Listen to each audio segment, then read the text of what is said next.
Hello प्यारे दोस्तों। राजस्थान सामान्य ज्ञान के अंतर्गत जो अपनी सीरीज चल रही हैं कठिन टॉपिक्स की, उनमें आज राजस्थान की राजनीति से संबंधित टॉपिक इस वीडियो में डिस्कस करेंगे अपन। राजस्थान में नगरीय स्वायत्त शासन। तो शुरुआत करते हैं। सबसे पहले शहरी स्थानीय शासन।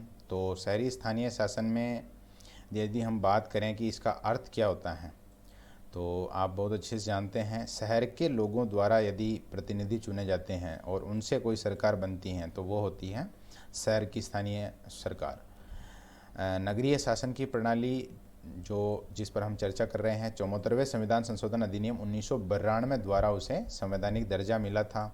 तो जो संशोधन है या अनुच्छेद हैं वो दोनों आपको ध्यान रखने हैं। 243 के अंतर्गत ही तय से आगे यह 6 तक के जो अनुच्छेद हैं वो इसके अंतर्गत आते हैं, और जो संविधान संशोधन अधिनियम है वो है 74वां। तो इसका क्रम भी आपको याद रखना है 1992 में। और एक पॉइंट यहाँ हमने लिखा है जैसे भारतीय शासन का पिता। तो कभी प्रश्न मुश्किल है ऐसा बनना, लेकिन आपकी जानकारी में रहना चाहिए कि जो भारत में स्वशासन है उसकी शुरुआत जिस अधिकारी के दिमाग में आई थी वो था लॉर्ड रिपन, अंग्रेज अधिकारी थे। आगे बात करते हैं राजस्थान में नगरीय स्थानीय स्वशासन। तो शुरुआत कब से हुई थी और वर्तमान में क्या स्थिति है। तो सबसे पहली नगर पालिका, यहाँ प्रश्न पूछा जा सकता है कि राजस्थान की पहली नगर पालिका कहाँ स्थापित की गई थी, तो माउंट आबू में। और सन भी यदि पूछ लिया जाए तो 1964-65। और ये जब नगर पालिका स्थापित हो गई थी माउंट आबू, उसके बाद जस्ट ही अजमेर में 1 साल बाद, उसके बाद ब्यावर में, फिर अजमेर से अगले साल, और फिर जयपुर में उससे एक अगले साल बाद नगर पालिकाएँ हैं वो स्थापित की गई। 1 जून 1993, ये तिथि आपको याद रखनी है क्योंकि इस तिथि को 74वां जो संविधान संशोधन है वो अपने राजस्थान में लागू हुआ था 1 जून 1993 को। और इस संविधान संशोधन के लागू होने के समय जो संविधान में एक भाग जोड़ा गया था उसको नाम दिया गया था भाग 9 तो ये याद रखना है, नगरीय स्थानीय स्वशासन से संबंधित जो भाग हैं संविधान में वो है 9 और ग्रामीण का है वो केवल भाग 9 है। अनुच्छेद 243 तय से लेकर 243 ये 6 तक जो वर्णन है अनुच्छेदों में वो है नगरीय स्थानीय शासन का। और इसके लिए 12वीं अनुसूची जोड़ी गई, ये भी आपको बहुत अच्छे से याद रखना है। 11वीं अनुसूची है वो ग्रामीण से संबंधित हैं और 12वीं अनुसूची है वो शहरी से।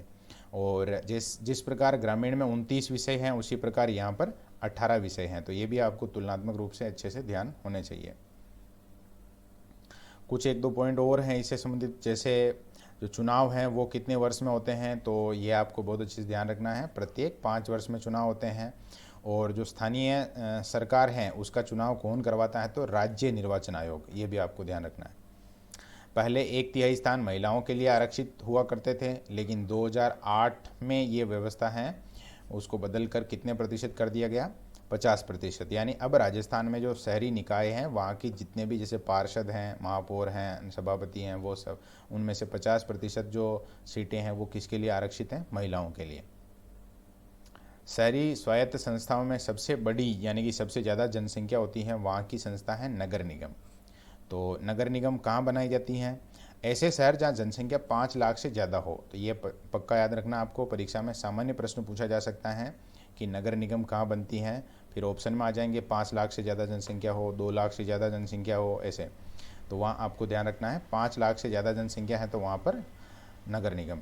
और अध्यक्ष होता है इसका महापौर भी कहते हैं और मेयर भी कह सकते हैं उसको, यानी महापौर या मेयर जो इसका अध्यक्ष होता है। और वो पार्षदों के बीच में से, यानी जो पार्षद चुने जाते हैं अलग अलग वार्ड से, वो पार्षद अपने में से ही एक को अध्यक्ष चुनते हैं, उसको कहा जाता है महापौर या मेयर। मुख्य कार्यपालक अधिकारी होता है इसका कमिश्नर, यानी कि जहाँ पर नगर निगम है वहाँ पर सरकारी कर्मचारी बैठता है मेन मुख्य, तो वो कमिश्नर बैठता है। राज्य में वर्तमान में 10 नगर निगम हैं। वैसे आपने सब जगह पढ़ा होगा 7 नगर निगम हैं, लेकिन अभी 2019 में सरकार ने कुछ व्यवस्थाएं बदली हैं, जैसे 7 आपने पढ़ा है और व्यवस्थाएं बदली हैं। उसमें कुछ अपने यहाँ 3 शहर ऐसे हैं जो बहुत बड़े हैं और बहुत बड़े हैं। जैसे यहाँ हमने पढ़ा था कि 5 लाख से ज़्यादा, लेकिन वहाँ पर तो बहुत ज़्यादा जनसंख्या है, तो फिर वहाँ पर दो दो भाग कर दिए। जैसे जयपुर है तो उसमें जयपुर ग्रेटर और जयपुर हेरिटेज के नाम से, जोधपुर में जोधपुर उत्तर और जोधपुर दक्षिण, ऐसे ही कोटा में कोटा उत्तर और कोटा दक्षिण। तो 6 तो ये हो गए। इसके अलावा हैं अजमेर में, बीकानेर में, उदयपुर में और भरतपुर में, यहाँ पर नगर निगम है। तो यदि सामान्य प्रश्न पूछा जाए और सीधा पूछ लिया जाए कितने शहरों में, तो वो जनरल उत्तर है वो 7 आएगा।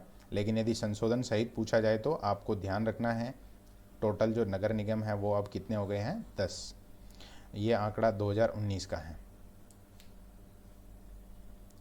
नगर परिषद, नगर निगम के बाद दूसरे नंबर की जो नगरीय स्वायत्त संस्था है वो है नगर परिषद। तो नगर परिषद का गठन होता है 1 लाख से लेकर 5 लाख तक की आबादी वाले शहरों में। यानी 5 लाख से ज़्यादा है तो नगर निगम है, लेकिन 5 लाख से कम है और 1 लाख तक है तो वहाँ पर क्या होगी, नगर परिषद। अपने भिलवाड़ा में है जैसे। और इसका जो अध्यक्ष होता, मुखिया होता है, उसे कहते हैं सभापति। जिस प्रकार वहाँ पर हमने देखा था अध्यक्ष हैं उसको महापौर या मेयर कहा जाता है, इसी प्रकार जो नगर परिषद होती है उसके मुखिया को कहा जाता है सभापति। निर्वाचन उसका भी अप्रत्यक्ष था, इसका भी अप्रत्यक्ष निर्वाचन होता है। मतलब जो पार्षद हैं वो पार्षद सभी मिलकर अपने में से ही एक को सभापति चुनते हैं, और उप सभापति भी सेम ही प्रोसेस, अप्रत्यक्ष निर्वाचन। और जो पार्षद हैं उनका निर्वाचन है वो प्रत्यक्ष रूप से जनता द्वारा किया जाता है। नगर पालिका बोर्ड, नगर परिषद के बाद बात करते हैं नगर पालिका। तो नगर पालिका में 20,000 से अधिक एवं 1 लाख से कम। तो जनसंख्या आप ध्यान रख लेंगे, कभी कभी मिलान वाले प्रश्न आ जाते हैं, उनमें ये तीनों ही हमें ध्यान होने चाहिए। 20,000 से ज़्यादा लेकिन 1 लाख से कम। 1 लाख से 5 लाख मतलब नगर परिषद, और 1 लाख से कम 20,000 तक यानी नगर पालिका बोर्ड।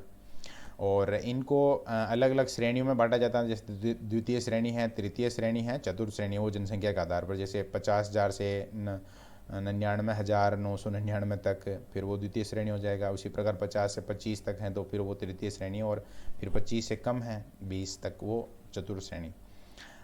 नगर पालिका बोर्ड का जो मुखिया होता है उसको कहा जाता है अध्यक्ष। तो ये भी आपको ध्यान रखना है। वहाँ शुरू में महापौर या मेयर आया था, फिर सभापति हैं, फिर अब अध्यक्ष हैं। निर्वाचन दोनों का अप्रत्यक्ष होता है, यानी अध्यक्ष और उपाध्यक्ष। आयुक्त, अब यहाँ जो मुख्य सरकारी अधिकारी बैठता है वो बैठता है आयुक्त, उसको आयुक्त कहा जाता है। प्रथम श्रेणी की नगर पालिका में जो अधिशासी अधिकारी होता है उसको आयुक्त कहा जाता है। बाकी अन्य में सचिव वगैरह ऐसे नाम रखे जाते हैं उनके।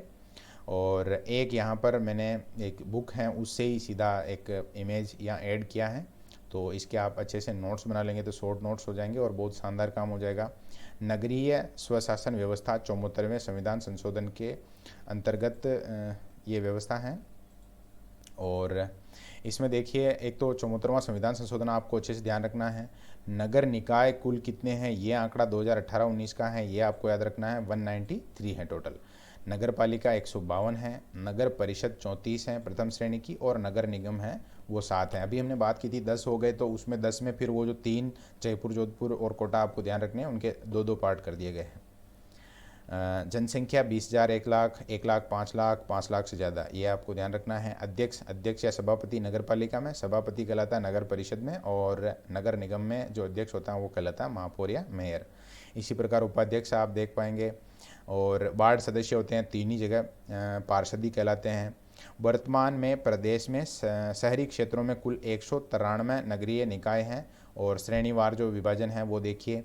नगर निगम 7 हैं, प्रथम श्रेणी की नगर परिषद 34 हैं, द्वितीय श्रेणी की 13 हैं, तृतीय श्रेणी की 58 हैं, और चतुर्थ श्रेणी की 81, यानी टोटल हो गए 193। राजस्थान में एकमात्र छावनी मंडल हैं, वो कहाँ पर हैं, तो आपको ध्यान रखना है। एकमात्र छावनी मंडल हैं अपने यहाँ नशीराबाद में, जो कि अजमेर में है। छावनी बोर्ड अपने यहाँ केवल एक ही है। यदि अध्यक्ष अथवा उपाध्यक्ष को हटाना हो तो उसके लिए 3/4 बहुमत। कभी कभी ऐसे प्रश्न, टेक्निकल प्रश्न कहा जाता है इनको, ये आ सकते हैं। और 3/4 का मतलब आपको समझना है कि कुल सदस्य हैं उनका 3/4 भाग, यानी कुल सदस्यों के 3/4 सदस्य यदि चाहें तो वो सभापति यानी कि अध्यक्ष या उपाध्यक्ष को हटा सकते हैं, और इसको कहा जाता है राइट टू रिकॉल। और भारत में यदि बात करें तो सबसे पहले मध्य प्रदेश ने ये कानून लागू किया था, उसके बाद छत्तीसगढ़ ने, और अपना जो राजस्थान है वो तीसरे नंबर का राज्य है जिसने ये कानून लागू कर दिया है। ऐसे ही कुछ संख्यात्मक आंकड़े हैं जो राजस्थान से संबंधित हैं, ध्यान होने चाहिए हमें शहरों के बारे में। तो जैसे राज्य का कुल क्षेत्रफल है तो ये आपको कंप्लीट पता है, कोई समस्या वाली बात नहीं है यहाँ पर। तो और दूसरा है जैसे राज्य की कुल आबादी है, तो ये आबादी वाला प्रश्न पूछ सकते हैं, बिल्कुल पक्का याद होना चाहिए आपको, किसी भी हालत में याद होना चाहिए। 6, 85, 48, 437 कुल आबादी का अच्छे से ध्यान रख लेना आप। 6, 85, 48, 437 यानी 6,85,48,437 व्यक्ति 2011 की जनगणना के अनुसार। नगरीय जनसंख्या है उनमें से 1,70,48,085। तो ये भी आपको ध्यान रखना है, उसमें जो पार्टीशन है वो 1,70,48,085। कुल आबादी से नगरीय जनसंख्या का परसेंटेज, यदि हम कहीं प्रश्न पूछ लिया जाए कि कुल जो राजस्थान की जनसंख्या है उसमें नगरीय आबादी का प्रतिशत क्या है, तो 24.87। और ग्रामीण का पूछ लिया जाए तो 100 में से इसको घटा लेना। स्त्री पुरुष अनुपात कितना है शहरी, तो वो है 914। और दशकीय वृद्धि दर है वो कितनी है, 29% है शहरों में। केवल जनसंख्या वृद्धि नहीं है, बहुत सारे लोग गाँवों से जाकर शहरों में रहने लग जाते हैं, इसी कारण यहाँ पर जो वृद्धि दर है वो ज़्यादा। साक्षरता, कुल नगरीय जो साक्षर व्यक्ति हैं उनकी संख्या दे रखी है यहाँ पर अपने पास 1,18,03,496। और जो साक्षरता दर है वो है 87.9% पुरुषों में, महिलाओं में 70.7%। ये भी आपको ध्यान रखना है। 5 लाख से ज़्यादा आबादी वाले शहर हैं अपने, वो हैं 5। और 1 लाख से ज़्यादा आबादी वाले शहर हैं वो हैं 30। इसी प्रकार नगर निकाय हैं वो हमने अभी पढ़ा था जस्ट 193 हैं, नगर निगम 7, नगर परिषद 34 हैं। फिर द्वितीय, तृतीय और चतुर्थ श्रेणी के आंकड़े हमने अभी जस्ट देख ही लिए हैं, 13, 58 और 81। इस प्रकार अपना जो नगरीय स्वशासन से संबंधित टॉपिक हैं वो कंप्लीट होता है। एक बार नोट्स बना लेना आप, और समझ में नहीं आता तो एक बार वापस देखना है वीडियो। ओके, धन्यवाद।